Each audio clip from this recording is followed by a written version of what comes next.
उपदेशक ग्रंथ अध्याय 9। सबकी गति एक जैसी है। इन सब बातों पर विचार करने के बाद मैं इस निष्कर्ष पर पहुंचा कि धर्मी एवं ज्ञानी और उनका सारा कार्यकलाप प्रभु के हाथ में है। कोई मनुष्य ये नहीं जानता कि उसके भाग्य में प्रेम बदा है या बैर, धर्मी और अधर्मी, भला और बुरा, शुद्ध और अशुद्ध, बलिदान चढ़ाने वाला और बलिदान नहीं चढ़ाने वाला, सबकी गति एक जैसी है।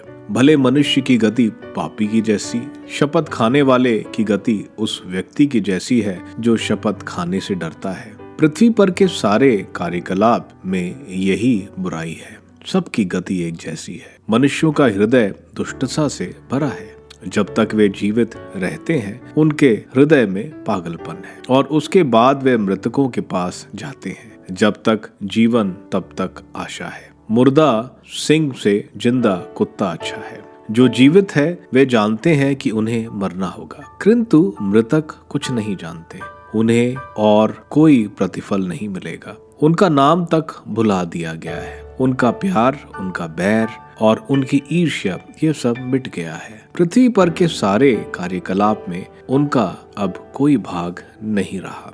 जीवन का आनंद ईश्वर का वरदान है। जाओ, आनंद के साथ अपनी रोटी खाओ और प्रसन्न होकर अपनी अंगूरी पियो, क्योंकि ईश्वर उसके लिए अपनी स्वीकृति दे चुका है। तुम हमेशा उज्जवल कपड़े पहनो और अपने सिर पर तेल लगाओ। ईश्वर ने तुम्हें पृथ्वी में जो व्यर्थ जीवन दिया है उसमें अपनी प्रिय पत्नी के साथ जीवन का आनंद भोगते रहो। यह जीवन में और पृथ्वी पर तुम्हारे परिश्रम में तुम्हारा भाग्य है। तुम्हारे हाथ जो भी काम करे उससे पूरी लगन के साथ करो, क्योंकि अधोलोक में जहाँ तुम जाने वाले हो वहाँ ना तो काम है, ना विचार, ना ज्ञान और ना प्रज्ञा, अप्रतिष्ठित विपत्ति। मैंने पृथ्वी पर एक और बात देखी। ना तो दौड़ में सबसे द्रुतगामी जीतता और ना युद्ध में सबसे शक्तिशाली विजय होता है। ना तो सबसे बुद्धिमान को भोजन मिलता, ना सबसे समझदार को धन संपत्ति, और ना सबसे ज्ञानी को कृपा दृष्टि।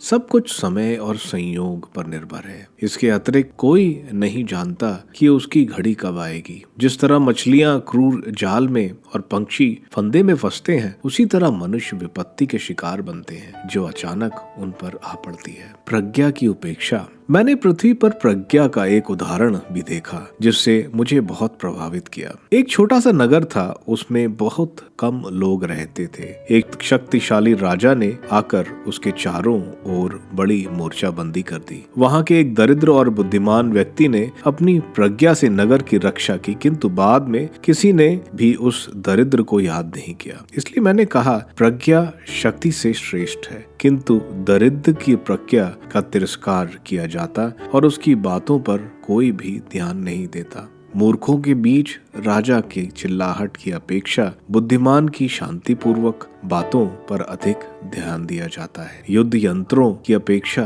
प्रज्ञा श्रेष्ठ है, किंतु एक ही गलती बहुत अच्छा काम बिगाड़ दे सकती है।